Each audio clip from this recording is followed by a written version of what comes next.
Praise the Lord. உங்கள் எல்லாரையும் இந்த ரிவைவல் வர்ஷிப்புக்கு வரவேற்கிறோம். திரும்பவுமாய் உங்களை இந்த ரிவைவல் வர்ஷிப் மூலமாக சந்திப்பதில் மகிழ்ச்சி அடைகிறோம். நீங்கள் எங்கே இருந்தாலும் நம்ம எல்லாரும் இந்த வேலையில் இணைந்து ஆண்டவரை ஆராதிக்க போகிறோம்.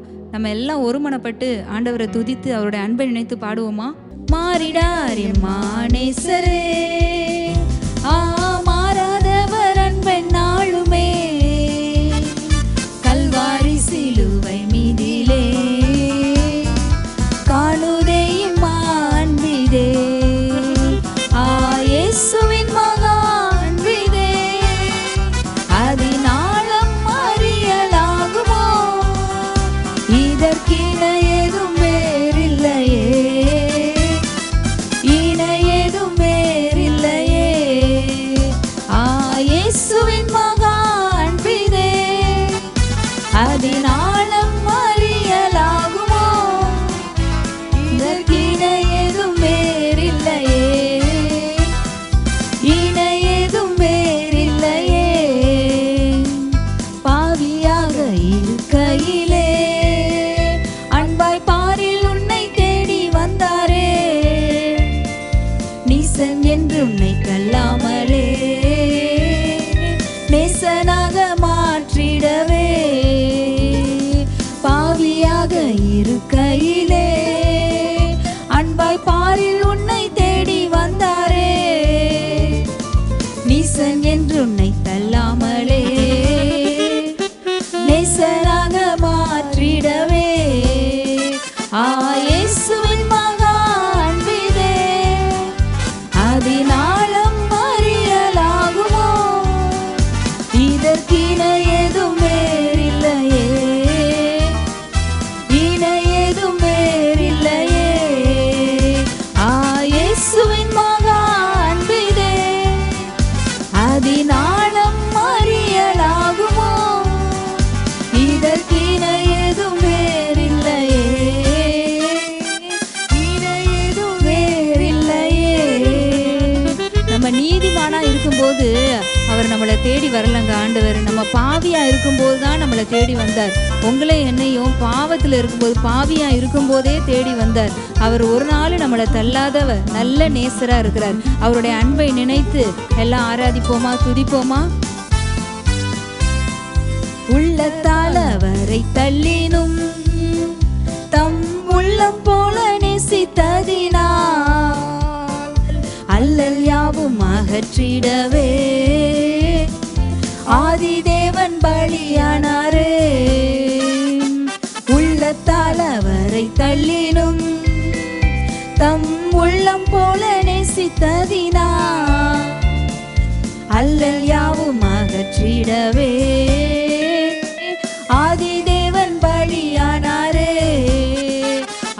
இயேசுவின் மகா அன்பிதே, அதினாலம் அறியலாகுமோ, இதற்கின ஏதும் வேறில்லையே, இணையேதும் வேறில்லையே, இயேசுவின் மகா அன்பிதே, அதினாலம் அறியலாகுமோ, இதற்கின ஏதும் வேறில்லையே, இணையேதும் வேறில்லையே. இயேசுவோட அன்பு நமக்கு, அந்த அன்புக்கு ஆழம் கிடையாது, உயரம் கிடையாது, அகலம் கிடையாது, நீளம் கிடையாதுங்க. அந்த அன்பு ஒப்பற்ற அன்பு. அவருடைய அன்பு, இயேசுவின் அன்பு மாசில்லாத அன்பு, அது விலை மதிப்பில்லாத அன்பு. அந்த அன்பை தாங்க அவர் நமக்கு காண்பித்திருக்காரு. அந்த அன்பை நினைத்து உணர்ந்து அவருடைய அன்புக்குள்ள மூழ்கி நம்ம பாடுவோமா?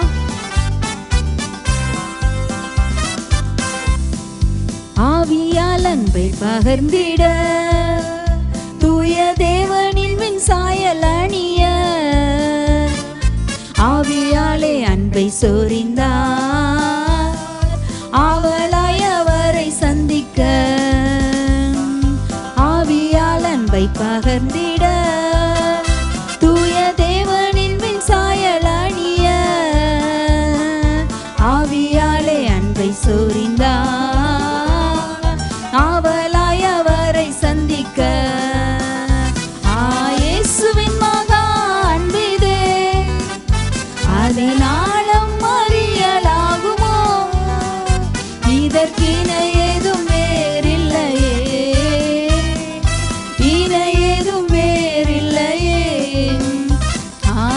இயேசுவின் மகா அன்பிதே அதினாலும் அறியலாகுமோ? இதற்கின ஏதும் வேறில்லையே, இன ஏதும் வேறில்லையே. எந்த அன்பினால அவரு பரலோகத்தை விட்டு இந்த பூலோகத்துக்கு வந்து நமக்காக வந்து மரித்து எழுந்து திரும்ப உயிரோடு எழுந்து போனாரோ அந்த அன்பை தாங்க பரிசுத்த ஆவியானவர் நமக்குள்ள ஊற்றி இருக்கிறாருன்னு வசனம் சொல்லுது. பரிசுத்த ஆவியானவர் தேவனுடைய அன்பை நம்ம இருதயத்துல ஊற்றி இருக்கிறாராம். நம்ம ஒவ்வொருத்தருக்குள்ளே இருக்கிற ஆவியானவர் அதே அன்பை நமக்குள்ள ஊற்றி இருக்கிறாரு. அந்த அன்பை நினைத்து அந்த அன்பு நமக்குள்ள பொங்குகிறதா இருக்கிறது. ஒரு நாள் அந்த தேவ அன்பினால நம்ம நிறையும் போது நமக்குள்ள இருந்து அந்த அன்பு பெருக்கெடுத்து ஓடுதுங்க. அதே அன்பை தான் நமக்குள்ள வைத்திருக்கிறாரு. ஆவியானவர் நம்மளை பலப்படுத்துகிறவரா இருக்கிறாரு. பரிசுத்த ஆவியானவர் நம்மளை தேற்றுகிறவரா இருக்கிறாரு, நம்மளை ஆற்றுகிறவரா இருக்கிறாரு, நம்மளை அரவணைக்கிறவரா இருக்கிறாரு. தேவனுடைய அன்பை நம்ம இருதயத்துல ஊற்றுகிறவரா இருக்கிறாரு. ஆமென். Thank you holy spirit. ரீ பாபாலா ஷகரபல பரபரபான். இந்த பலவீன நேரங்களில் கிருபை தந்தீரையா. இந்த பலவீன நேரங்களில் கிருபை தந்தீரையா. இயேசு ராஜா என் பலனானீர், எதற்கும் பயமில்லையே. இயேசு ராஜா என் பலனானீர், எதற்கும் பயமில்லையே. ஆராதனை உமக்கே, ஆராதனை உமக்கே, ஆராதனை உமக்கே, ஆராதனை உமக்கே, ஆராதனை உமக்கே, ஆராதனை உமக்கே, ஆராதனை உமக்கே, ஆராதனை உமக்கே. உந்தன் சிறகுகளின் நிழலில் என்றென்றும் மகிழச் செய்தீர். சிறகுகளின் நிழலில் என்றென்றும் மகிழச் செய்தீர். தூயவர் துணையாளரே, துதிக்கு பாத்திரரே. தூயவர் துணையாளரே, துதிக்கு பாத்திரரே. ஆராதனை உமக்கே, ஆராதனை உமக்கே, ஆராதனை உமக்கே, ஆராதனை உமக்கே, ஆராதனை உமக்கே, ஆராதனை உமக்கே, ஆராதனை உமக்கே, ஆராதனை உமக்கே. இயேசு ராஜா என் பலனானீர் போட்டிருக்கு. வசனம் சொல்லுது, அவரே தேவனால் நமக்கு ஞானமும் நீதியும் பரிசுத்தமும் மீட்பும் ஆனார்தான். இயேசுதான் நம்மளுடைய ஞானமா இருக்காரு, அவர் தான் நம்மளுடைய நீதியா இருக்கிறாரு, அவர் தான் நம்மளுடைய மீட்பு, அவர் தான் நம்மளுடைய பரிசுத்தமாகவும் இருக்கிறாரு. எல்லாமே அவராக தான் இருக்கிறாரு.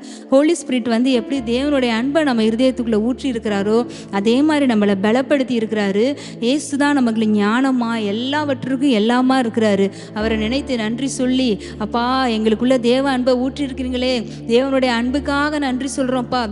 உங்கள் அன்பின் அப்பா அளவில்லாத உங்கள் அன்புக்காக நன்றி சொல்கிறோம். உங்கள் அன்பை எங்கள் மேலே காண்பிச்சு எங்களுக்காக ஆண்டவரே அப்பா மரித்து ரத்தம் சிந்தினீங்களே, அந்த அன்பு எவ்வளோ ஒப்பற்ற விலை மதிப்பில்லாத அன்பு ஆண்டவரே, எங்கள் மேலே வைத்த அன்பினால் இறங்கி வந்தீங்களேன்னு அந்த அன்பை நினைத்து நன்றி சொல்லுவோமா.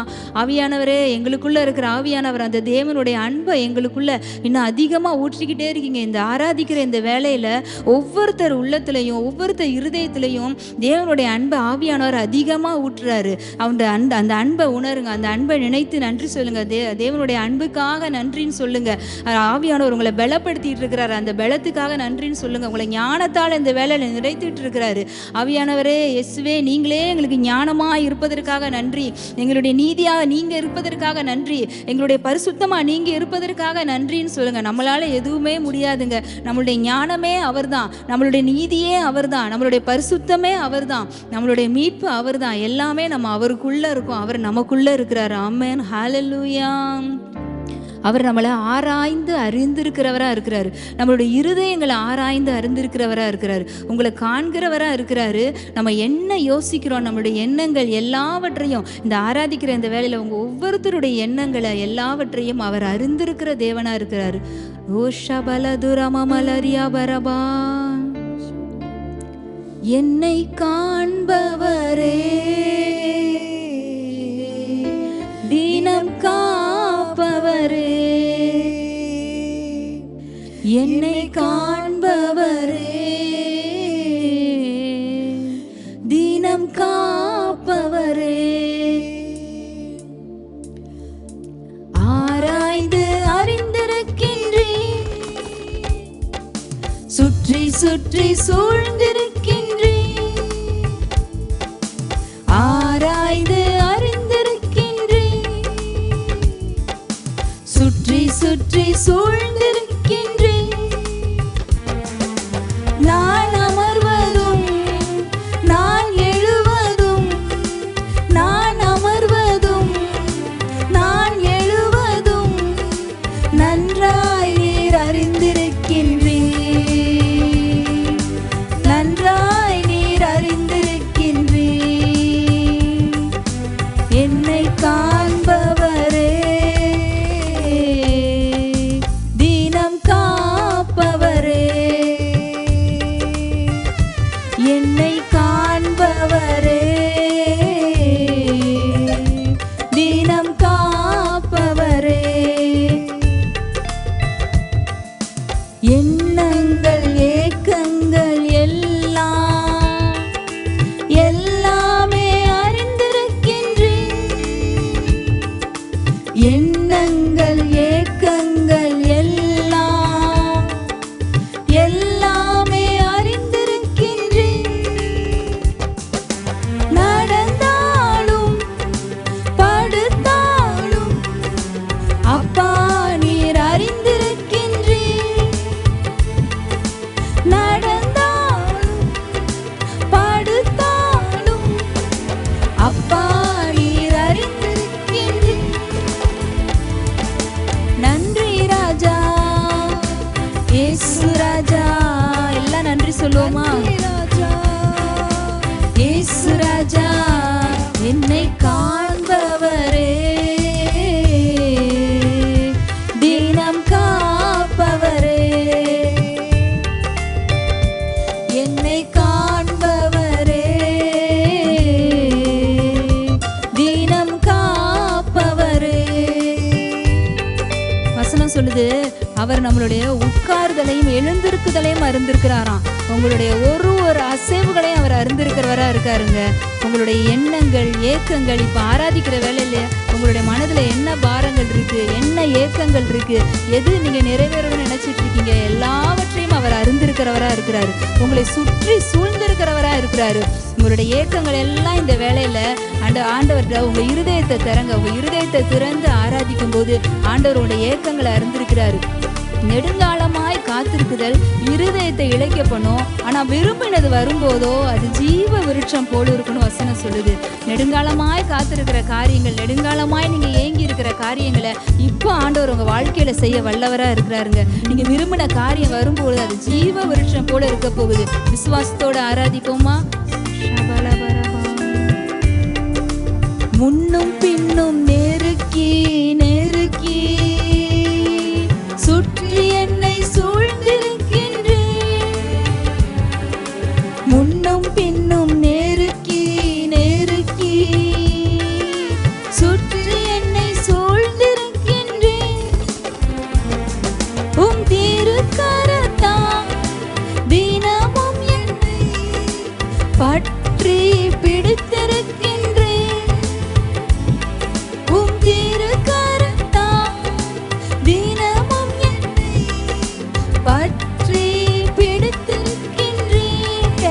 நன்றி சொல்லுவோமா? நன்றி ராஜா இயேசு ராஜா, நன்றி ராஜா இயேசு ராஜா, என்னை காண்பவரே, தினம் காப்பவரே, என்னை காண்பவரே, தினம் காப்பவரே, என் கருவை உம் கண்கள் கண்டன, மறைவாய் வளர்வதை கவனித்தீர். என் கருவை உம் கண்கள் கண்டன, மறைவாய் வளர்வதை கவனித்தீர். அதிசயமாய் பிரமிக்கத்தக்க பக்குவமாய் உருவாக்கினீர். அதிசயமாய் பிரமிக்கத்தக்க பக்குவமாய் உருவாக்கினீர். நன்றி ராஜா இயேசு ராஜா, நன்றி ராஜா இயேசு ராஜா, என்னை காண்பவரே, தினம் காப்பவரே, என்னை காண்பவரே, தினம் காப்பவரே. ஆராய்ந்து அறிந்திருக்கின்றேன், சுற்றி சுற்றி சூழ்ந்திருக்கின்றேன். ஆராய்ந்து அறிந்திருக்கின்றேன், சுற்றி சுற்றி சூழ்ந்திருக்கின்றேன். நான் அமர்வதும் நான் எழுவதும், நான் அமர்வதும் நான் எழுவதும் நன்றாய் நீர் அறிந்திருக்கின்றீர், நன்றாய் நீர் அறிந்திருக்கின்றீர், நன்றாய் நீர் அறிந்திருக்கின்றீர், நன்றாய் நீர் அறிந்திருக்கின்றீர், நன்றாய் நீர் அறிந்திருக்கின்றீர், நன்றாய் நீர் அறிந்திருக்கின்றீர். பல ஷபபல துரபலரபா ஓரி பல தியாந்தர பல ஷகதனு மரலரா ஓத பலரியாபல ரூதன மரியாங்கொல பதினி ஷபல பரபான். அப்பா நன்றாய் நீங்கள் அறிந்திருக்கீங்க ஆண்டவரே, எங்களுடைய இருதயத்தின் எண்ணங்கள் ஏக்கங்களை எல்லாம் நன்றாய் அறிந்திருக்கீங்க ஆண்டவரே. உங்களை போல எங்களை அறிந்து கொள்ள புரிந்து கொள்ள ஒருத்தருமே இல்லை ஆண்டவரே. எங்களுடைய அப்பா நாங்கள் உள் மனதில் ஆழத்தில் என்ன நினைக்கிறோன்றது உங்களுக்கு தெரியும் ஆண்டவரே. நீர் எங்களை அறிந்து கொண்ட தெய்வம் ஆண்டவரே, நீர் எங்களை புரிந்து கொண்ட தேவன் ஆண்டவரே, நீர் எங்களுடைய ஏக்கங்களை நிறைவேற்றுகிறவர் ஆண்டவரே. அப்பா அதற்காக நன்றி சொல்கிற ஆண்டவரே, நன்றி நன்றி. எங்களை சுற்றி சுற்றி சூழ்ந்திருக்கீங்க ஆண்டவரே. எங்கள் வலதுபுறம் இடதுபுறம் எங்களுடைய மேலே எங்களை சுற்றி எல்லா பக்கத்துலையும் எங்களை சூழ்ந்து இருக்கீங்களா ஆண்டவரே. உங்கள் கிருபை எங்களை சூழ்ந்து இருக்கு ஆண்டவரே. உங்கள் பிரசன்னம் எங்களை சூழ்ந்து இருக்குப்பா. உங்கள் அபிஷேகத்தினால எங்களை நிரப்பி இருக்கீங்க ஆண்டவரே. உங்கள் மகிமையினால எங்களை மூடி இருக்கீங்களே, நன்றி சொல்கிறோம். Thank you holy spirit, thank you holy spirit. நன்றி ஆவியானவரே. அப்பா எங்கள் ஒருத்தவங்களை இப்போ ஆராதிக்கிற இந்த வேளையில் எங்களோடு இணைந்து இருக்கிற ஒருத்தவங்களையும் ஆண்டவரே, அவங்க தாயின் கருவில் உருவாகும் போதே உங்களுடைய கண்கள் அவங்கள பார்த்துருச்சு ஆண்டவரே. நீங்கள் பார்த்துட்டீங்க ஆண்டவரே, எங்களை நீங்கள் கருவிலே பார்த்துட்டீங்க ஆண்டவரே. அப்பா எங்களுடைய உடம்புல எலும்பு நரம்பு சதை ரத்தம் உருவாவதற்கு முன்பாகவே உங்களுடைய கண்கள் எங்களை கண்டது ஆண்டவரே. எங்களை பார்த்துட்டீங்கப்பா, அதற்காக நன்றி சொல்கிறேன் ஆண்டவரே. அப்போவே எங்களை முன் குறிச்சிட்டீங்க ஆண்டவரே. அப்பா அந்த நாங்கள் வளர்ந்து வருவதை நீங்க கவனிச்சிருக்கீங்க ஆண்டவரே. அப்பா யார் எங்களை கவனித்தாங்களோ இல்லையோ, நீங்க எங்களை பார்த்திருக்கீங்க ஆண்டவரே. அப்பா எங்களை எப்படி உருவாக்கி வச்சிருக்கீங்கன்னா, எங்க ஒவ்வொருத்தவங்களையும் பிரமிக்கத்தக்க அதிசயமா உருவாக்கி வச்சிருக்கீங்க ஆண்டவரே. அப்பா நீங்க எங்க வாழ்க்கையில நீங்க அதிசயமானவர் ஆண்டவரே. எங்க வாழ்க்கையில அதிசயமான காரியங்களை நீங்க செய்கிறவர் ஆண்டவரே. எல்லாவற்றுக்கும் மேலாக எங்களையே நீங்க ஒரு பிரமிக்கத்தக்க அதிசயமா இந்த உலகத்துல உருவாக்கி வச்சிருக்கீங்க ஆண்டவரே. உங்க சாயெல்லாம் உருவாக்கி வச்சிருக்கீங்க ஆண்டவரே. உங்க இமேஜ் எங்களுக்கு கொடுத்துருக்கீங்க ஆண்டவரே. அப்பா அதற்காக நன்றி சொல்கிறோம்ப்பா. இவ்வளவு அழகா எங்களை உருவாக்கி எங்களை தெரிந்தெடுத்து முன்குறித்து அப்பா உங்களை போலவே எங்களை உருவாக்கி அப்பா இவ்வளோ அதிசயமாய் படைத்து உருவாக்கின தேவனுக்கு அப்பா எங்களுடைய எண்ணங்கள் ஏக்கங்களை எல்லாம் நிறைவேற்ற உங்களுக்கு ரொம்ப லேசான காரியம் ஆண்டவரே. எங்களை முழுவதுமாய் அறிந்து கொண்ட உங்களால் அப்பா எங்களுடைய வாழ்க்கையில் எல்லா காரியங்களையும் செய்து முடிப்பது அப்பா உங்களுக்கு ரொம்ப ஈஸி ஆண்டவரே. நாங்கள் எதை குறித்தும் கவலைப்பட வேண்டியதில்லை ஆண்டவரே. நாங்கள்ப்பா முழுவதுமாக எங்களை உங்கள் கரங்களில் கொடுத்துட்டு ஆண்டவரே, எங்களுடைய பாரங்கள், எங்களுடைய ஏக்கங்கள், எங்களுடைய எண்ணங்கள், நாங்கள் எதை நோக்கி போயிட்டு இருக்கோம் எல்லாவற்றையும் உங்கள் கரத்தில் கொடுத்துட்டு ஆண்டவரே, நீங்கள் பார்த்து கொள்ளுங்க ஆண்டவரே. இந்த ஆராதனையில் அப்பா கலந்து கொண்ட ஒவ்வொரு குடும்பங்களையும் உங்கள் கரங்களில் கொடுக்குறோம். அவங்க எந்த நோக்கத்தோடு இன்னைக்கு எந்த பாரத்தோடு ஆராதித்தாங்களோ, அவங்களுடைய ஏக்கங்கள் பல வருடமாக இருக்கலாம், பல மாதங்களாக இருக்கலாம், எந்த காரியத்தை ஏங்கி இருந்தாங்களோ ஜீவ விருட்சம் போல் அவங்க வாழ்க்கையில் இன்னைக்கு நீங்கள் செஞ்சிட்டீங்கன்னு நாங்கள் விசுவாசிக்கிறோம் ஆண்டவரே. நன்றி சொல்கிறோம்ப்பா. எல்லாரும் உங்கள் கரங்களில் தாழ்த்தி அர்ப்பணித்து அப்பா ஜெபிக்கிறோம்ப்பா, இயேசுவின் நாமத்தில் பிதாவே, ஆமென். பிரைஸ் லார்ட், ஹல்லேலூயா.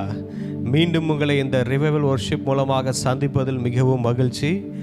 ஆண்டவர் இந்த ரிவைவல் வொர்ஷிப் மூலமாக நிறைய சாட்சிகளையும் நற்செய்திகளையும் கேட்க கிருபை செய்தார். தொடர்ந்து நாம் தேவனுடைய வார்த்தைகளை தியானித்து வருகிறோம். தேவனுடைய வார்த்தைகளுக்கு நம் வாழ்க்கையில் முக்கியத்துவம் கொடுப்போம். இன்றைக்கு நாம் தியானிக்கும்படி எடுத்துக்கொண்ட தேவனுடைய வார்த்தை ரோமர் 8வது அதிகாரம் 6வது வசனம். மாம்ச சிந்தை மரணம், ஆவியின் சிந்தையோ ஜீவனும் சமாதானமுமாம். ஹல்லேலூயா. இன்னைக்கு பார்த்தீங்கன்னா உலகத்தில் இருக்கிற மனிதர்களெல்லாம் இந்த மாம்ச சிந்தையை வச்சு ஜெயிக்கிறாங்க. அதை நம்ம இல்லவே சொல்ல முடியாது. மாம்ச சிந்தையில் ஸ்போர்ட்ஸில் ஜெயிக்கிறாங்க, மாம்ச சிந்தையில் அரசியலில் ஜெயிக்கிறாங்க, மாம்ச சிந்தையில் சினிமா துறையில் ஜெயிக்கிறாங்க, மாம்ச சிந்தையில் தொழில்துறையில் ஜெயிக்கிறாங்க, மாம்ச சிந்தையில் நல்லா படிக்கிறாங்க, படித்து நல்லா ஸ்கோர் பண்ணுறாங்க, நல்ல தகுதிக்கு வராங்க. அதெல்லாம் மாம்ச சிந்தை தானே பிரதர். அது எப்படி அப்போ அதில் ஏன் அவங்க மரணத்தை நம்ம பார்க்க முடியல, அங்கேயே ஒரு தோல்வியை பார்க்க முடியல அப்படின்னு நம்ம கேட்கலாம். இங்கே பாருங்கள், இந்த வசனம் யாருக்கு எழுதப்பட்டிருக்கிறது என்றால் ஆவிக்குரிய மண்டலத்தில் இருக்கிற ஆவிக்குரிய பிள்ளைகளுக்கு, கர்த்தருடைய பிள்ளைகளுக்கு எழுதப்பட்ட வார்த்தைகள். இந்த வார்த்தை யாருக்கு சொல்லுதுன்னா கடவுளுக்காய் ஊழியம் செய்து கொண்டிருக்கிற ஊழியக்காரர்களுக்கு சொல்லுது, ஆண்டவருக்காய் வாழ்ந்து கொண்டிருக்கிற விசுவாசிகளுக்கு சொல்லுகிறது, தேவனுடைய பிள்ளைகளுக்கு சொல்லுகிறது. இங்கே பாருங்கள், உலகத்தில் இந்த மாம்ச சிந்தையை வச்சு எப்படி வேணால் ஜெயிச்சிடலாம் பாருங்கள், எப்படி வேணால் முன்னுக்கு வந்துடலாம். ஆனால் இந்த ஆவிக்குரிய வாழ்க்கையில் நம்மளுடைய மாம்ச சிந்தை அது ஒன்றுக்கும் உதவாது. இந்த மாம்ச சிந்தையினால் நம்ம ஒரு ஊழியத்தை செய்யவோ, ஒரு பிரசங்கத்தை பண்ணவோ, ஒரு ஆராதனையை நடத்தவோ, ஆவிக்குரிய மண்டலத்தில் தேவனுடைய ராஜ்யத்தில் நம்ம எதையுமே சாதிக்க முடியாது பாருங்க. இந்த மாம்ச சிந்தை இங்கே ஒன்றுக்கும் உதவாது. இங்கே என்ன நடக்குதுன்னா, இங்கே தேவையானது ஆவியின் சிந்தை. ஆவியின் சிந்தையில் தான் நம்ம ஊழியத்தில் சக்ஸஸை பார்க்க முடியும் பாருங்க. மாம்ச சிந்தையில் தேவனுடைய ராஜ்யத்திலையும் சரி, ஆவிக்குரிய மண்டலத்திலையும் சரி, எந்த ஒரு வெற்றியும் நம்ம பார்க்க முடியாது. மாம்ச சிந்தையில் செய்யும் எந்த காரியமும் ஆவிக்குரிய மண்டலத்தில், ஆவிக்குரிய வாழ்க்கையில், தேவனுடைய ராஜ்யத்தில் எந்த பாதிப்பையும் அது ஏற்படுத்தாது. இங்க பாருங்க, ஆதியாகமம் 3வது அதிகாரம் 6வது வசனத்திலிருந்து பார்க்கலாம். அப்பொழுது ஸ்திரீயானவள் அந்த விருட்சம் புசிப்புக்கு நல்லதும் பார்வைக்கு இன்பமும் புத்தியை தெளிவிக்கிறதற்கு இச்சிக்கப்படத்தக்க விருட்சமுமாய் இருக்கிறது என்று கண்டு அதன் கனியை பறித்து புசித்து தன் புருஷனுக்கு கொடுத்தால் அவனும் புசித்தான். அப்பொழுது அவர்கள் இருவருடைய கண்களும் திறக்கப்பட்டது. இங்க என்ன நடந்தது தெரியுமா? மாம்சம் பிறந்தது, ஆவி அழிந்தது. அதுதான் நடந்துச்சு. அவங்க கண்கள் திறக்கப்பட்டது, மாம்சத்தின் கண்கள் திறந்தது, மாம்சம் உயிர் பெற்றது. அவங்க ஆவியில முழுவதும் நிறைந்து ஒரு கடவுளை போல வாழ்ந்து கொண்டிருந்த ஆதாம் ஏவாளுக்கு ஒரு மாம்ச சிந்தையை சாத்தான் விதைத்தான். அது வரைக்கும் தெரியாமல் இருந்துச்சு. எத்தனை நாட்களோ, எத்தனை மாதங்களோ, எத்தனை வருடங்களோ அங்கே இருந்திருக்கலாம். அந்த பழத்தை அது நாள் வரைக்கும் பார்த்து கொண்டு தான் இருந்தாள். ஆனால் அந்த பழத்தின் மேலே அவளுக்கு ஒரு இச்சை வரவில்லை. ஆனால் அந்த பழத்தின் மேலே அவளுக்கு ஒரு ஆசை வரவில்லை, ஒரு இன்பம் வரவில்லை. பாருங்க, என்னைக்கு சாத்தானுடைய சிந்தை அவளை டச் பண்ணிச்சோ, என்னைக்கு மாம்ச சிந்தைக்கு அவள் இடம் கொடுத்தாலோ, ஆவியின் சிந்தையில், ஆவியில் நிரம்பி இருந்த ஏவாள் கடவுளை போல இருந்த ஏவாள் என்னைக்கு சாத்தானுடைய சிந்தைக்கு அவர் தன் வாழ்க்கையில் இடம் கொடுத்தாலோ பாருங்க, அந்த எண்ணம், அந்த மாம்ச சிந்தை அவளுக்குள்ள வந்த உடனே பாருங்க, அவ அடுத்த நிமிஷம் அது வரைக்கும் அந்த பழத்தை பார்த்த பார்வை வேறையா இருந்தது. அப்போ அவ அந்த பழத்தை பார்த்த பார்வை வேலையா இருந்தது பாருங்க.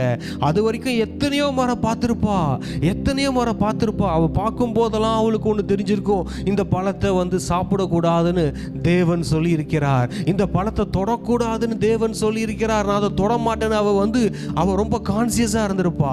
ஆனால் என்னைக்கு அவள் மாம்சத்துக்கு இடம் கொடுத்தாலோ, மாம்ச சிந்தைக்கு இடம் கொடுத்தாலோ, அங்கே நடக்கிறத பார்க்குறோம். அவள் பறித்து அதை புசித்து தன் புருஷனுக்கு கொடுத்தால், அவனும் புசித்தான். அப்பொழுது அவர்கள் இருவருடைய கண்களும் திறக்கப்பட்டது. இங்க பாருங்க, அந்த அவங்க 2 பேருடைய கண்கள் திறக்கப்பட்டதுன்றக்கே அதை தான் நான் சொன்னேன். அவர்களுடைய மாம்சத்தின் கண்கள் திறந்தது, ஆவியின் கண்கள் அழிந்தது. அவங்களுக்குள்ள ஒரு மாம்சம் பிறந்தது. அது வரைக்கும் கடவுளை போல ஆவியில நிரம்பி இருந்த அவர்கள், ஆவிக்குரிய மண்டலத்தில் வாழ்ந்து கொண்ட அவர்கள், தெய்வ தன்மைகளால் நிரம்பி இருந்த அவர்கள், என்னைக்கு தங்களுக்குள்ள மாம்ச சிந்தை வந்ததோ கடவுள் தன்மைகள் அத்தனையும் இழந்தாங்க பாருங்க. அந்த ஆவிக்குரிய நிலைமையை முற்றிலும் இழந்ததை பார்க்குறோம். சூப்பர் நேச்சுரல் லைஃப் ஸ்டைல் இருந்தவங்க ஆர்டினரி லைஃப் ஸ்டைலுக்கு வந்ததை பார்க்கிறோம். கடவுளுடைய சிந்தையில் இருந்தவங்க மாம்ச சிந்தையால சாதாரண நிலைக்கு தள்ளப்பட்டதை பார்க்கிறோம். இதுதான் ரோமர் 8:6 வசனம் சொல்லுகிறது, மாம்ச சிந்தை மரணம்.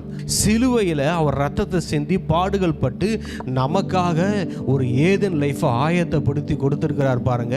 இந்த ஏதேன் லைஃப்ல வாழ்ந்து கொண்டிருக்கிற நம்மளும் ஆதாம் ஏவாள் பண்ண மாதிரி திரும்ப மாம்ச சிந்தையில யோசித்து சாத்தானுக்கு இடம் கொடுப்போமே. ஆனால் நம்ம லைஃப்ல பாருங்க, இந்த ஆவிக்குரிய மரணத்தை நம்ம நிறைய இடங்கள்ல பார்ப்போம். நீங்க சொல்லலாம், ஐயோ ஏன் என் லைஃப்ல நான் இன்னும் ஆவிக்குரிய மண்டலத்தில், ஆவிக்குரிய லெவலில் இன்னும் உன்னத நிலைகளுக்கு ஏன் போக முடியலன்னா, மாம்ச சிந்தைகள் இன்னும் என் லைஃப்ல எந்தெந்த ஏரியாலெல்லாம் மாம்சத்துக்கு நான் இடம் கொடுத்துருக்கிறேன், என் ஊழியத்தில் மாம்சத்துக்கு இடம் கொடுத்துருக்கிறேன்னா, என்னுடைய குடும்பத்தில் நான் மாம்சத்துக்கு இடம் கொடுத்துருக்கிறேன்னா, என் ஆவிக்குரிய வாழ்க்கையில் மாம்சத்துக்கு இடம் கொடுத்துருக்கிறேன்னா, என் பிரசங்கத்தில் நான் மாம்சத்துக்கு இடம் கொடுத்துருக்கிறேன்னா, என் ஆராதனையில் நான் மாம்சத்துக்கு இடம் கொடுத்துருக்கிறேன்னா, நம்ம ஆராய்ச்சி பார்க்கணும் பாருங்க.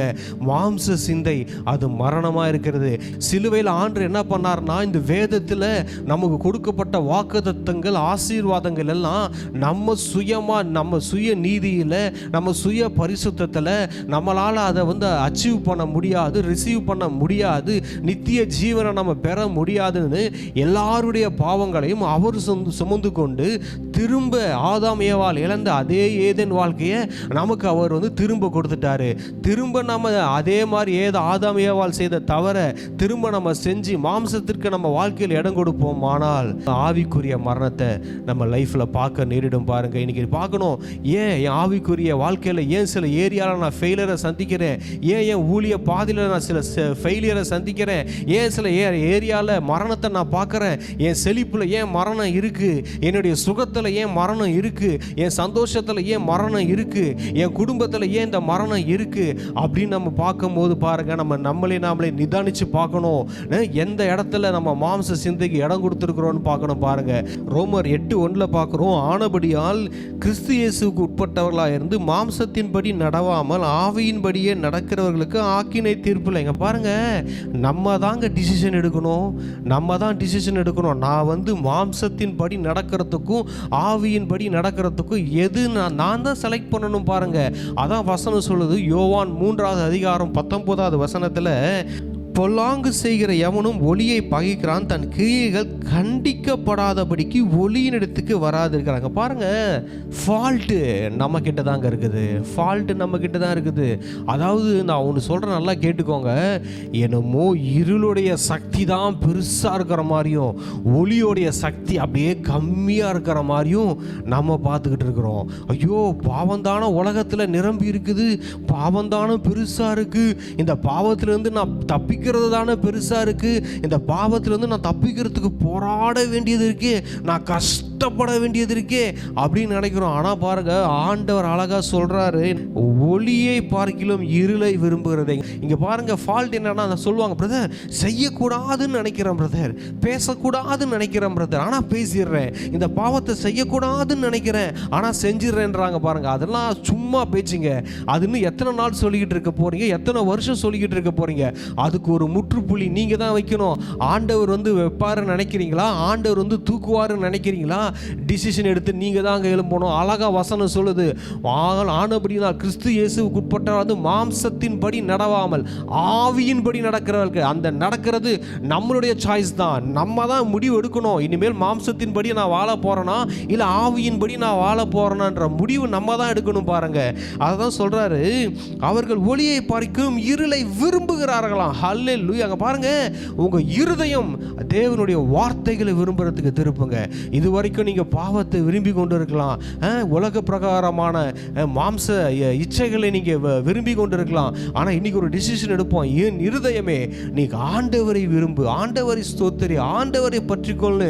நம்ம இருதயத்தை ஆண்டவர் பக்கம் திருப்பணும். பாருங்க, அதான் சொல்றாரு, பொல்லாங்கு செய்கிற எவனும் ஒளியை பகைக்கிறான், தன் கிரியைகள் கண்டிக்கப்படாதபடிக்கு ஒளியினிடத்துக்கு வராதிருக்கிறான். நீங்க என்ன தெரியுமா ஆகுது? பாவம் செய்யறோம், பாவம் செஞ்சுட்டு ஆண்டவர்கிட்ட வரதில்லை. ஏன்னா ஆண்டவர் சமூகத்துக்கு வந்தால் ஆண்டவருடைய கண்டிப்பு இருக்குமே.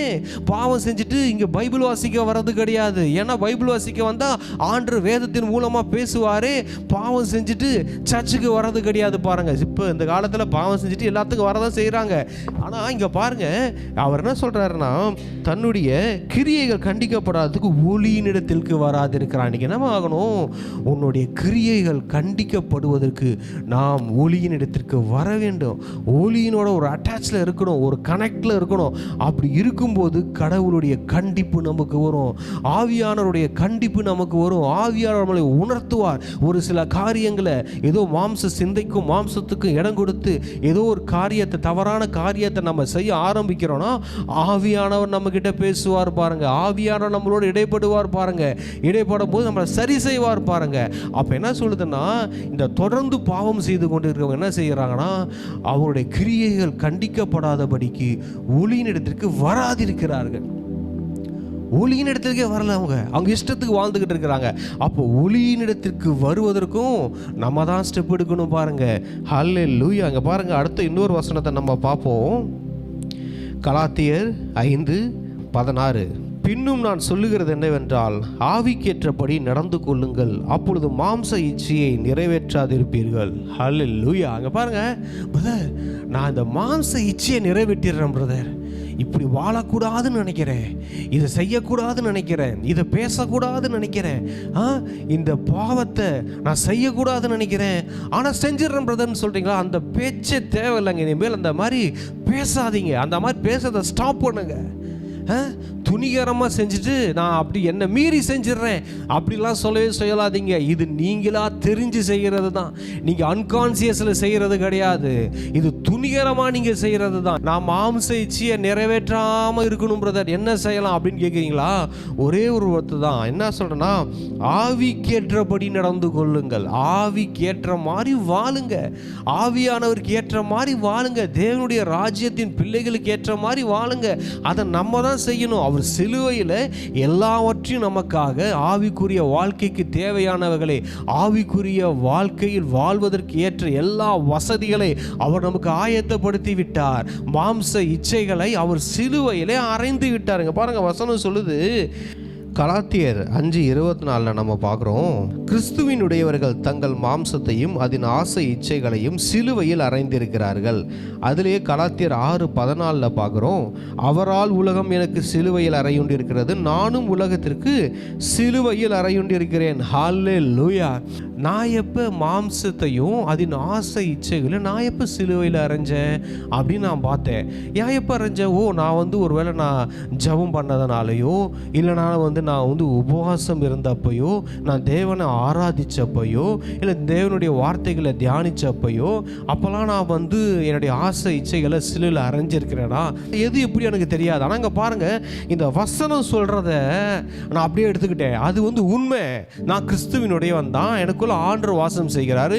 என்னைக்கு ஆண்டவர் எனக்குள்ள வாசம் செய்ய வந்தாரோ, என்னைக்கு ஆண்டவர் எனக்குள்ள வாசம் செய்ய ஆரம்பித்தாரோ, அன்றைக்கே என்னுடைய மாம்சமும் மாம்சத்தின் இச்சைகளும் ஆசைகளும் சிலுவையில் அறையப்பட்டாச்சு. ஹல்லேலூயா. அவர் சிலுவையில் 2000 வருஷத்துக்கு முன்னாடியே அவர் மாம்சத்தையும் அதன் ஆசை இச்சைகளும் சிலுவையில் அரைஞ்சிட்டாரு. 2000 வருடங்களுக்கு முன்பாகவே என்னுடைய மாம்சத்தின் ஆசையும் இச்சைகளும் சிலுவையில் அறையப்பட்டாயிற்று. இப்போ என்ன தெரியுமா, இப்போ மாம்ச சிந்தை வருதுன்னு வச்சுக்கோங்களேன், அது ஏற்கனவே செத்து போன சிந்தை. அது செத்து போன சிந்தை, அது ஒரு செத்து போன பணமாக பார்க்கணும். ஏதாவது தேவையில்லாத வல்கரான தாட்ஸ் வருதா, பாவ சிந்தனை வருதா, இப்போ நம்ம சொல்லணும், அதுக்கு நம்ம பார்த்து உன்னை 2000 வருஷத்துக்கு முன்பாகவே உன்னை என் ஆண்டவராகிய இயேசு கிறிஸ்து சிலுவையில் அறைந்து விட்டார். ஹல்லேலூயா. அங்கே பாருங்க, கிறிஸ்துவினுடையவர்கள் தங்கள் மாம்சத்தையும் அதன் ஆசை இச்சைகளும் சிலுவையில் அறைந்திருக்கிறார்கள். அதை அப்படியே நம்பணும். பாருங்க, நான் இந்த வசனத்தை நான் நம்புகிறேன், நான் அந்த வசனத்தை விசுவாசிக்கிறேன். நான் என்னுடைய மாம்சத்தையும் அதன் ஆசை இச்சைகளையும் சிலுவையில் அரைஞ்சாச்சு இந்த வசனம் சொல்லுகிறது, இந்த வேதம் சொல்லுகிறது. அதனால அரைஞ்சாச்சு தான், அதை அப்படியே நம்பணும். நான் அதை அப்படியே எடுத்துக்கிட்டேன். எஸ், நான் வந்து என்னுடைய மாம்சத்தையும் அதன் ஆசை இச்சைகளும் சிலுவையில் அரைஞ்சிட்டேன். அதை அரைஞ்சு முடிச்சாச்சு, அது சிலுவையில் செத்து போச்சு. எப்போ ஆண்டவராக இயேசு கிறிஸ்து சிலுவையில் மரித்தாரோ, அன்றைக்கே இந்த பீட்டர் எல்விஸோடைய மாம்சமும் அதன் ஆசை இச்சைகளும் சிலுவையில் மரித்தது. ஆண்டவராக இயேசு கிறிஸ்து அவர் உயிரோடு எழும்பும் போது என்னுடைய ஆவிக்குரிய மனுஷனும் உயிரோடு எழும்பினான். ஹல்லேலூயா. இன்று அந்த ஆண்டவராகிய இயேசு கிறிஸ்து எனக்குள்ள வாசம் செய்து கொண்டிருக்கிறார். இப்போ எனக்குள்ள இருக்கிறது ஆவி மனிதன், ஆவி சிந்தை எனக்குள்ள வாசம் செய்கிறது. என்னுடைய மாம்சமும் என்னுடைய இச்சைகளும் ஆசைகளும் சிலுவையில் அறையப்பட்டாயிற்று. அது இறந்து விட்டது. ஹல்லேலூயா, ஆமென். இப்படி விசுவாசிக்கணும். பாருங்க, அதே தான் இன்னொரு வசனம் சொல்லுகிறது. கலாத்தியர் 6வது அதிகாரம் 14வது வசனம், அவரால் உலகம் எனக்கு சிலுவையில் அறையுண்டிருக்கிறது, நானும் உலகத்திற்கு சிலுவையில் அறையுண்டிருக்கிறேன். ஹல்லேலூயா. யாரால்? அவரால், ஆண்டவராகிய இயேசு கிறிஸ்துவால் உலகம் எனக்கு சிலுவையில் அறையப்பட்டிருக்கிறது. உலகத்தை சிலுவையில் அரைஞ்சாச்சு. பாருங்க, உலகமும் அதன் ஆசைகளும் அதன் இச்சைகளும் எனக்கு சிலுவையில் அறையப்பட்டாயிற்று. அவரால், அவர் மூலமாக நடந்துருச்சுங்க. இயேசு கிறிஸ்து மூலமாய் நடந்த அற்புதம் இது. இது என்னுடைய ஜெபத்தினாலோ, என்னுடைய ஆராதனையினாலோ, என்னுடைய பரிசுத்தத்தினாலோ, என்னுடைய ஃபாஸ்டிங் பிரேயராலோ கிடையாது. இது இயேசு கிறிஸ்துவால் நடந்த அற்புதம். இது இயேசு கிறிஸ்துவால் எனக்கு கொடுக்கப்பட்ட ஒரு சுதந்திரம், ஒரு சொத்து. பாருங்க, எதுன்னு கேட்டேன்னா, அந்த மாம்சத்தின் ஆசை இச்சைகளையும் அவர் சிலுவையில் ஆணி அடித்து விட்டார், வெற்றி சிறந்து விட்டார். அந்த வெற்றியை எனக்கு எடுத்து கொடுத்து விட்டார். ஆகையால நான் வந்து பாருங்க, நான் மாம்சத்தின் இச்சைகளுக்கு திரும்ப என் வாழ்க்கையில் இடம் கொடுத்துடக்கூடாது. ஆல்ரெடி செத்து போயிருக்கிற மாம்சத்தின் ஆசை இச்சைகள் திரும்ப லைட்டா எட்டி பார்க்க வரும்போது அதுக்கு நான் டோரை ஓபன் பண்ணி விடக்கூடாது. அது செத்த பணமா இருக்கும். பாருங்க, அந்த மாம்ச சிந்தை செத்து போனது ஏற்க 2000 வருஷத்துக்கு முன்பாகவே இன்னைக்கு வர பாவ உணர்வுகள் இருக்கு பார்த்தீங்களா, பாவ காரியங்கள் இருக்கு பார்த்தீங்களா, அதெல்லாம் 2000 வருஷத்துக்கு முன்பாகவே செத்து போன பாவங்கள். ஆல்ரெடி அந்த பாவங்களும் அந்த மாம்சத்தின் இச்சைகளும் ஆசைகளும் சிலுவையில் அறையப்பட்டாயிற்று. இனி வாழ்வது நான் அல்ல, எனக்குள் கிறிஸ்து இயேசுவே வாழ்கிறார். ஹல்லேலூயா. இப்போ பாருங்க, ஒரு மனுஷனுடைய மாம்சமும் ஆசை இச்சைகளும் சிலுவையில் அறையப்பட்டுச்சுன்னா, இந்த சரீரம் இந்த தேவனுடைய ஆலயத்தில் ஆண்டவராக இயேசு கிறிஸ்து வாழ்ந்து கொண்டிருக்கிறார். இப்போ நான் வாழ்ந்து கொண்டிருக்கிற இந்த மாதிரி சூழ்நிலையில் சாத்தான் ஆதாம் ஏவாள்கிட்ட வந்த மாதிரி திரும்ப வர பார்ப்பான். அவன் விடவே மாட்டான். அவன் எவனை விழுங்கலாமோ என்று வகை தேடி சுற்றி திரிகிறவன். ஏற்கனவே சிலுவையில் அறையப்பட்ட அந்த பாவ காரியங்களை, செத்து போன பாவ காரியங்களோடு திரும்ப வருவான். பாருங்க, உங்ககிட்ட ஆசையா காட்டுவான். பாருங்க, அவன் பாரு அழகான பழம் ஏவால அந்த மாம்ச ஆசையை தூண்டி விட்டது போல தூண்டி விடுவான். அப்ப பாருங்க, இடம் கொடுத்துடக்கூடாது. திரும்ப நம்ம வாழ்க்கையில இடம் கொடுத்துடக்கூடாது. பாருங்க, அவன் லைட்டா எழும்பும் போதே நம்ம வெயிட்டா எழுப்பி அவனை அட்டாக் பண்ணணும். பாருங்க, அவர் வசனம் சொல்லுது இங்க பாருங்க, கோலியாத் எழும்பினான், தாவீதோ அவனுக்கு முன்பாக ஓடினான் இருக்கு. சத்துரு ஏதோ ஒரு பாவ காரியம் காரியங்களை நமக்கு விரோதமாகவோ எப்படியோ அவன் எழும்புறதை நம்ம பார்க்கும் போது பாருங்க, உஷாராயின்னும். சாத்தான் ஒரு தேவையில்லாமல் ஒரு தாட்டோ தேவையில்லாமல் ஒரு பாவ உணர்வோ நமக்குள்ள வருதுன்னு வச்சுக்கோங்களேன், உடனே நம்ம எழும்பிடணும் பாருங்க. எழுந்து ஆண்டவரோட அமர்ந்துடணும், வார்த்தையை அதிகமாக எடுத்து தியானிக்கணும், அவரை ஆராதிக்கணும், ஜெபிக்கணும், அவரோடு உள்ள உறவுல ஆழமா வந்துடணும் பாருங்க. அப்பதான் அவங்க கோலியாத்தை எதிர்த்து நம்ம நிற்க முடியும். அவராலே உலகம் எனக்கு சிலுவையில் அறையுண்டு இருக்கிறது. ஆமா, உலகமும் உலகத்தின் ஆசையும் உலகத்தின் இச்சைகளும் நமக்கு சிலுவையில் அறையப்பட்டாச்சு பாருங்க, செத்துருச்சு. இன்னைக்கு இந்த பீட்டர் எல்விஸுக்கு இருக்கிற மாம்ச பிரச்சனையா இருந்தாலும் சரி, பாவ பிரச்சனையா இருந்தாலும் சரி, அது எதுவா இருந்தாலும் சரி, அது எதுவுமே இல்லைன்னு நான் விசுவாசிக்கிறேன். ஹல்லேலூயா. ஏன்னா என்ன ஆண்டவராகிய இயேசு கிறிஸ்து அவர் எல்லாவற்றையும் சிலுவையில் ஆணி அடித்து வெற்றி சிறந்து விட்டார். ஆமா, அந்த வெற்றி எடுத்து என் கையில் கொடுத்துட்டார். இந்தாப்பா, இதுதான் வெற்றி, நீ என்ன போல வாழ இந்த வெற்றியை படாத பாடுபட்டு உனக்காக நான் பிரயாசப்பட்டு உன் கையில் இதை நான் கொடுக்கறத வச்சுக்கோ. இந்த வெற்றியுள்ள ஆவிக்குரிய வாழ்க்கையில் நீ ஆவியின்படி வாழும் பொழுது எந்த தேவனுடைய ராஜ்யத்துக்காக பெரிதான காரியங்களை நீ செய்ய முடியும்னு நம்பி என்கிட்ட கொடுக்கிறார் பாருங்க. அப்படி கொடுக்கப்பட்ட அந்த கிஃப்டை, நம்ம கிருபையை நம்ம போக்கடிக்கிறவர்களா இருக்கக்கூடாது. தேவனாலே நாம் பரிசுத்தமாக்கப்பட்டோம், தேவனாலே நாம் நீதிமானாக்கப்பட்டோம், தேவனாலே நம்முடைய சரீர மாம்ச சிந்தை ஆசை இச்சைகள்லாம் சிலுவையில் அறையப்பட்டாச்சு. இன்னைக்கு ஆண்டுடைய பிள்ளைகளை போல இருக்கிறோம், வாழ்கிறோம். அப்படியே இருந்தாலும் சாத்தான் பாருங்க, கடைசி வரைக்கும் இந்த பூமியில் நம்ம வாழ்கிற கடைசி நாள் வரைக்கும் நம்ம எப்போ இந்த வீடு கூட்டி பெருக்கி அழகாக்கப்பட்டிருக்கிறதோ எப்போ வரலான்னு பார்ப்பான், எப்போ அவனை வகை தேடி அவனை கவிழ்க்கலான்னு பார்த்துக்கிட்டே தான் இருப்பான் பாருங்க. அன்னைக்கு ஆதாம் ஏவாள்கிட்ட வந்த மாதிரி வருவான் பாருங்க. அவன் வரும்போதே நம்ம அவனுக்கு எதிர்த்து நிற்கிறலா நம்ம இருக்கணும். அதான் வசனம் சொல்லுகிறது. அதே 6:15 பார்க்குறோம், புது சிருஷ்டியே காரியம். ஹல்லேலூயா. அங்கே நடந்தது என்னன்னா, ஒரு புது சிருஷ்டி, புதுசாக நம்ம சிருஷ்டிக்கப்பட்டோம். சிலுவையில் நடந்த இன்னொரு அற்புதம் பாருங்க, என்னன்னா நம்ம புதுசாய் சிருஷ்டிக்கப்பட்டோம். ஹல்லேலூயா. பழையவைகள் எல்லாம் ஒளிந்தன, எல்லாம் புதிதாகி நம்ம வாழ்க்கையில் ஆண்டவர் சிலுவையில் எல்லாவற்றையும் புதிதாக்கி விட்டார் பாருங்க. இன்னைக்கு இந்த ஆவிக்குரிய வாழ்க்கையில் வாழ்ந்து கொண்டு இருக்கிற நம்ம ஆவியின் சிந்தையின்படி நடக்கிறவர்களுக்காய் நம்ம அழைக்கப்பட்டிருக்கிறோம். மாம்சத்தின் சிந்தையின்படி வாழ நடக்க நம்ம அழைக்கப்பட்டவர்கள் இல்லை. ஹல்லேலூயா. எப்படின்னா, அவர் ஆண்டவராகிய இயேசு கிறிஸ்து சிலுவையில் அறையப்பட்ட போது அவர் என் மாம்சத்தின் ஆசைகளையும் இச்சைகளையும் அவர் சிலுவையில் அரைஞ்சிட்டார். அதை அப்படியே பிலீவ் பண்ணும்போது, அந்த வசனத்தை அப்படியே நம்பும் போது பாருங்க, அந்த வசனம் அப்படியே நமக்கு சொந்தமாயிடும். அவருடைய தழும்புகளால் குணமானீர்கள் இருக்கா, எப்படி குணமானீர்கள், அவர் எப்படி குணமானோ, அவர் தழும்புகளால் எப்படி நான் குணமாக முடியும் அப்படிதான் யோசிச்சுட்டு இல்லாமல், ஆமா அவருடைய தழும்புகளால் நான் குணமானேன், நான் குணமானேன். அந்த வசனத்தை நான் அப்படியே எடுத்துக்கிறேன். அந்த வசனம் எனக்கு சொந்தமானது. அந்த வசனத்தை நான் அப்படியே நான் நம்புறேன். அந்த வசனம் அப்படியே வாழ்க்கையில் பலிக்கும் அப்படின்னு நம்ம நினைக்கும் போது பாருங்க, அந்த வசனம் அப்படியே நம்ம வாழ்க்கையில் பலிச்சிரும். அந்த வசனத்தை நான் நம்பும் போது பாருங்க, அதை நம்பணும். தேவனுடைய வார்த்தைகளை, இந்த வேதத்தில் இருக்கிற வார்த்தைகளை நம்ம அப்படியே நம்பி, அந்த வாக்குத்தத்தங்களை அப்படியே நம்பி, அதை அப்படியே நம்ம அக்செப்ட் பண்ணும்போது, ஆமா நான் நம்புறேன், இந்த வசனம் சொல்றது என் வாழ்க்கையில் நடக்கும் அப்படின்னு நீங்க நம்பும் போது பாருங்க, அந்த வசனங்கள் நடக்கும். ஹல்லேலூயா. இது நடக்குமா? இந்த இவ்வளோ பெரிய வாக்குத்தத்தங்களா இருக்குதே, உம்மாலே நான் ஒரு சேனைக்குள் பாய்வேன், ஒரு மதிலை தாண்டுவேன் இருக்கு, இது எப்படி நடக்கும் அப்படின்னு நம்ம யோசிக்கவே கூடாது. வசனம் என்ன சொல்லுதோ, எஸ் இந்த வசனம் சொல்லுதோ அது அப்படியே நடக்கும். இதை அப்படியே நான் நம்புகிறேன், இந்த வார்த்தைகள் அப்படியே நம்புகிறேன். வேதத்தில் ஒரு பகுதியை தியானிக்கும் போது எனக்கு அது ரொம்ப ஹார்டாக இருந்தது. இது எப்படி ஆண்டவரை, இது எப்படி வந்து அப்படின்னு சொல்லி எனக்கு ஒரு பெரிய கேள்வியாக இருந்தது. இப்படி நடக்குமான்னு. அப்போ ஹோலி ஸ்பிரிட் என்கிட்ட சொன்னார், இதை அப்படியே நம்புன்னாரு. எந்த கேள்வியும் கேட்காத, அந்த வசனத்தை அப்படியே நம்பு. உனக்கு அந்த வசனத்தில் டவுட் இருக்கலாம், இது எப்படி நடக்கும், தேவனால் கூடாத காரியம் ஒன்றுமே இல்லைன்னு வசனம் சொல்லுதுங்க பாருங்க.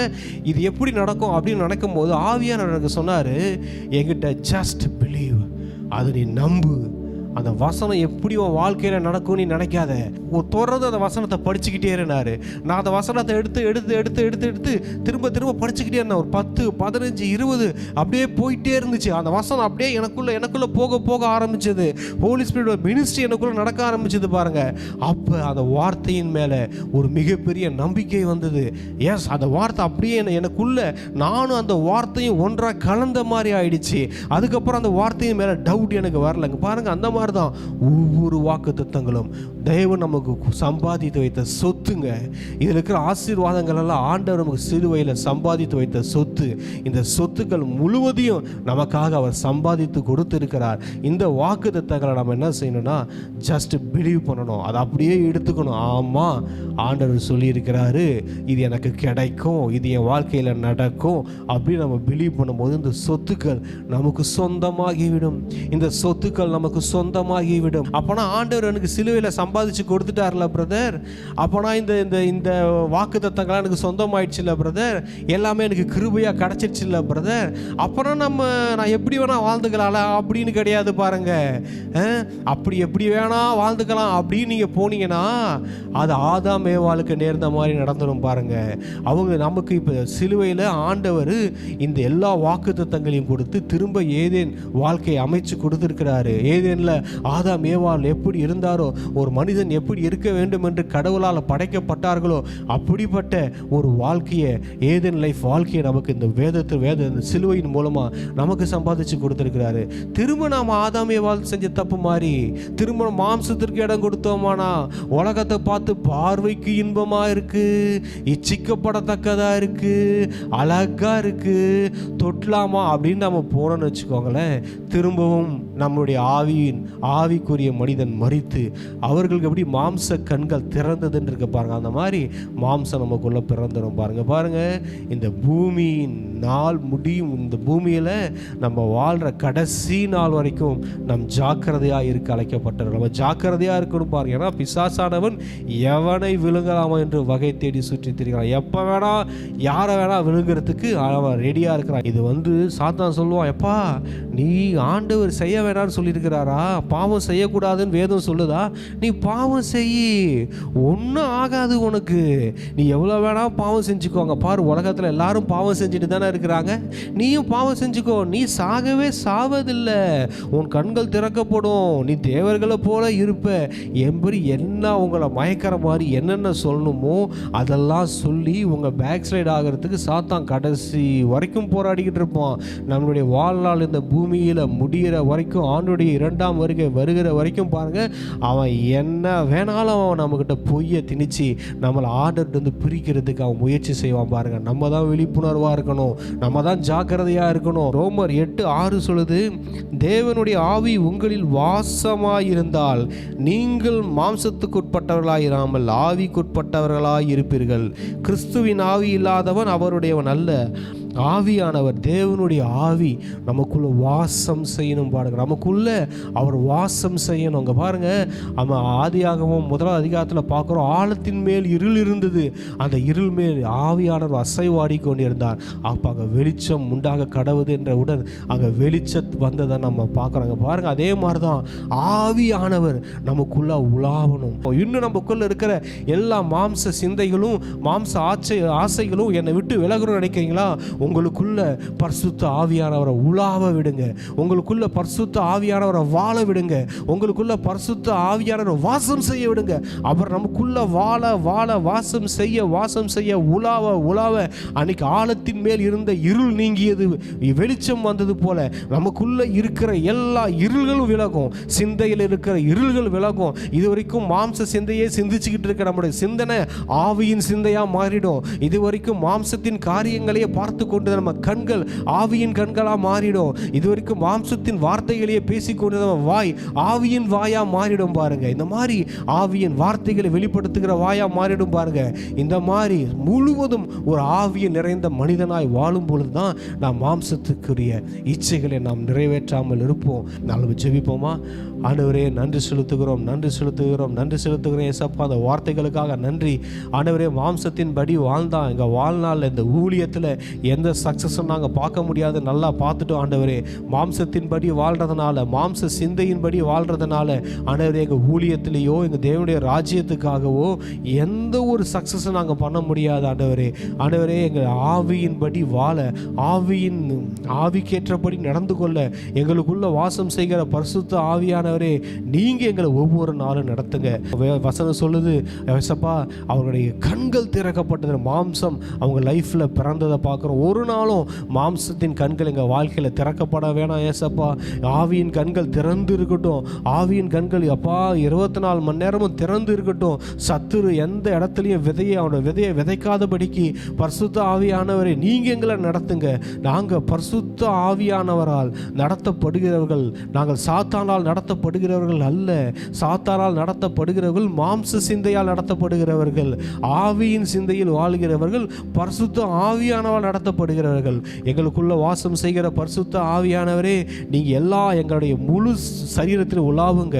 எங்கள் சிந்தனையில், எங்கள் இருதயத்தில், எங்கள் பார்வையில், எங்கள் பேச்சில், எங்கள் உள் உணர்வுகள் எல்லா பகுதிகளிலையும், எங்கள் வாழ்க்கையின் எல்லா பகுதிகளிலேயும், எல்லா ஏரியாவிலையும் நீங்கள் உலாவுங்க. உலாவி எங்கெங்கெல்லாம் இருள் இருக்கோ அந்த இருளெல்லாம் நீக்கி போடுங்க. எங்கெங்கெல்லாம் மாம்சத்தின் காரியங்கள் இருக்குதோ, இச்சையின் காரியங்கள் இருக்குதோ, அதெல்லாவற்றையும் சுற்றறித்து போடுங்க. நாங்கள் ஏற்கனவே 2000 வருடங்களுக்கு முன்பாகவே எங்களுடைய ஆசைகளும் மாம்சத்தின் இச்சைகளும் உலகத்தின் ஆசையும் எல்லாம் சிறுவையில் எங்களை அறையப்பட்டாச்சு. நாங்கள் எல்லாம் முழுவதும் ஆவிக்குரிய மனிதர்களாக நாங்கள் இருக்கிறோம். மீண்டும் சாத்தான் ஆண்டவரே எங்களுக்குள்ள விதையை விதைக்க வரும்பொழுது நாங்கள் தெளிவாக இருக்க, ஜாக்கிரதையாக இருக்க, ஞானமாக இருக்க, சாத்தானை எதிர்த்து நிற்க ஆண்டவரே உங்கள் வல்லமையை அப்போ உங்களை நாங்கள் பிடிச்சு கொள்கிறோம். எங்களுடைய சுய நீதியிலேயோ எங்கள் சுய பரிசுத்திலேயோ ஆண்டவரே நாங்கள் சாத்தானை எதிர்த்து நிற்க முடியாது. நீங்கள் சிலுவையில் எங்களுக்கு சம்பாதித்து கொடுத்த நீதியையும் பரிசுத்தையும், சிலுவையில் நீர் எங்களுக்கு அப்பா சம்பாதித்து கொடுத்த சக்தியையும் ஆண்டவரே வைத்து கொண்டு ஆண்டவரே இந்த பரிசுத்தமாய் வாழ ஆண்டவரே எங்களை நாங்கள் அர்ப்பணிக்கிறோம். ஆண்டவரே எல்லா தடைகள் விலகட்டும். பரிசுத்த ஆவியானவரே எங்கள் உதவி இல்லாமல் எங்களால் ஒரு நாள் ஒரு நொடி வாழ முடியாது. உங்களுடைய வல்லமையை நாங்கள் நாடுகிறோம், தேடுகிறோம். உங்களை நாங்கள் பிடித்து கொள்கிறோம். இயேசு கிறிஸ்துவே உங்கள் மூலியமாக தான் ஊழியம் செய்ததை நாங்கள் பார்க்குறோம். நீங்கள் இல்லாமல் ஒரு ஊழியத்தை நடத்த முடியாது, செய்ய முடியாது. ஆண்டவரே உங்களை நாங்கள் பிடிச்சு கொள்கிறோம். உங்களுடைய உதவியை நாடுகிறோம். இயேசு கிறிஸ்துவின் நாமத்தில் ஜெபிக்கிறோம் எங்கள் நல்ல பிதாவே. ஆமென்.